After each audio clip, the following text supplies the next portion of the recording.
someday. Have you run into anybody lately that has expressed any desire to have their child to go into politics?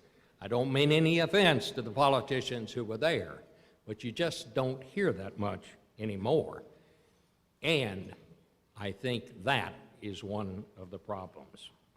We pay these consultants and professionals to direct these campaigns, so the candidates must then spend most of their time not planning strategies, not meeting the voters. They depend on pollsters to do most of that for them now. They spend most of their time not doing any of that, but simply begging people for money, and then going back the next day to beg the same people for more money. Our politicians today are forced to sign off with so many special interest groups before they get to Washington that once they are there, their positions are set in stone and they can't compromise on anything. And that is why our Congress remains in permanent gridlock. We just went through an off-year election that cost $2 billion, that's billion with a B, $2 billion. Just to the north of you here, you had a $100 million Senate race. To the south of you, you had a $100 million governor's race. But again, I ask you, what did you get for that? Did you get better candidates? I'm not sure the candidates are any better than they ever were. Did you get a more responsive government? I don't think anybody would say that they thought that. Your own Fritz Hollings once said, and he said it to me, we go on television to raise money so we can get on television to raise more money so we can get on television to raise money. And that is what the point sometimes of our politics has become. I ran across this the other day. During the Nixon administration, we had our first campaign reforms because of the excesses of campaign finance violations of those days. We had more than, I think, 36 people who were indicted, and many of them went to jail for violating one campaign finance law or another. Yet, every single thing that those people went to jail for, with the exception of breaking in the Watergate Hotel, is now legal. We are going backward. Money has always played a role in politics, but today it has overwhelmed the system and is choking it of its vitality. Our campaigns are no longer fun, they're no longer interesting, and they are driving good people away from politics rather than bringing them into it. That is the problem I think that we have today. The dysfunctional Congress is just a symptom. Congress is not the problem. It is a symptom of the deeper problem. And this is a problem that goes far beyond just the embarrassment we all feel at these silly and totally irrelevant campaigns that we see over and over, no matter where you go across this country today. But the problem is not just that we're all embarrassed and we feel bad and you want to take a shower when it's all over.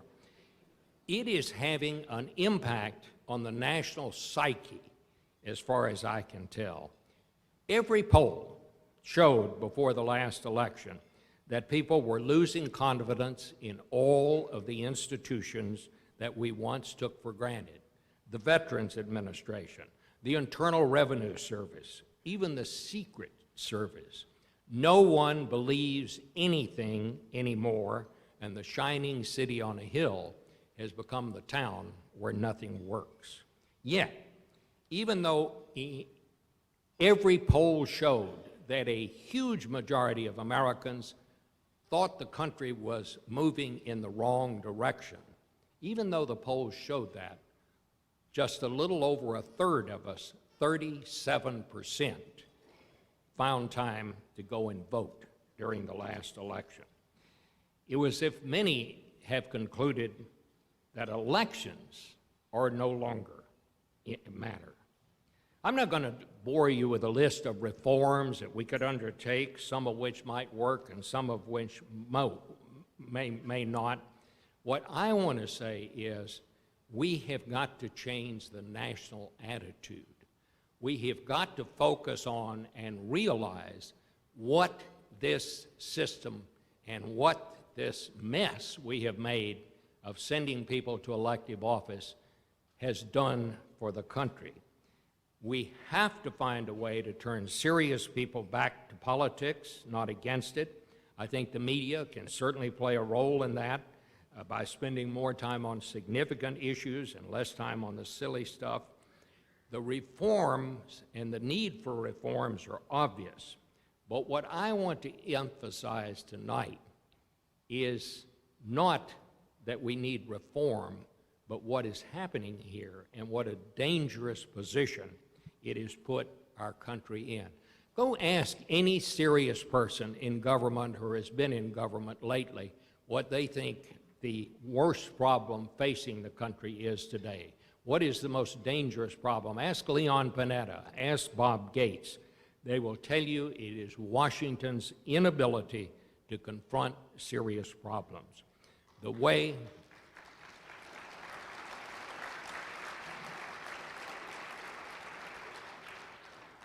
way we are conducting our business is not the way of a superpower. It is the way not to be a superpower.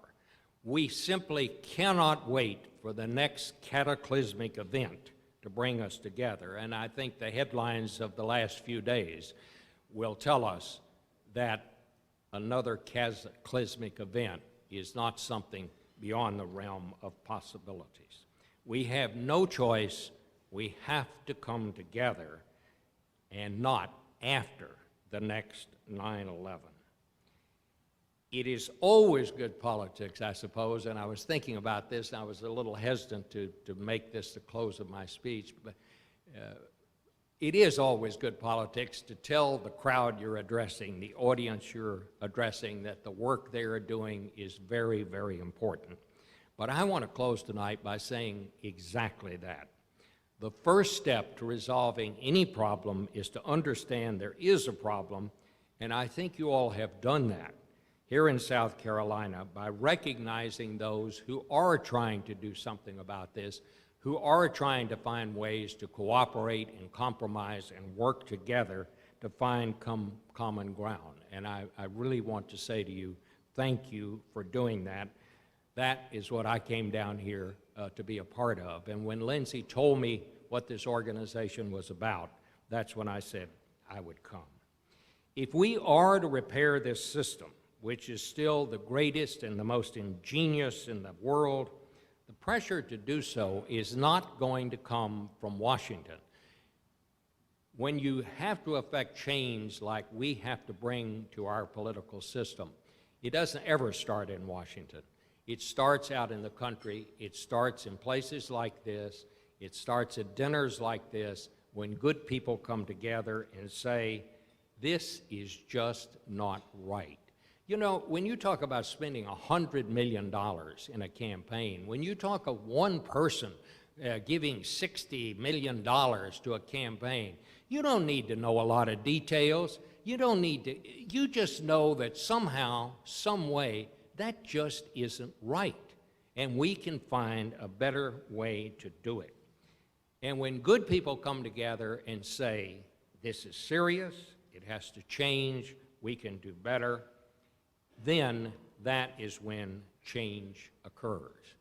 This is the way we have always done it in this country, and with your help and with others like you across the country, we can do it again, but we have to do it. Thank you very much.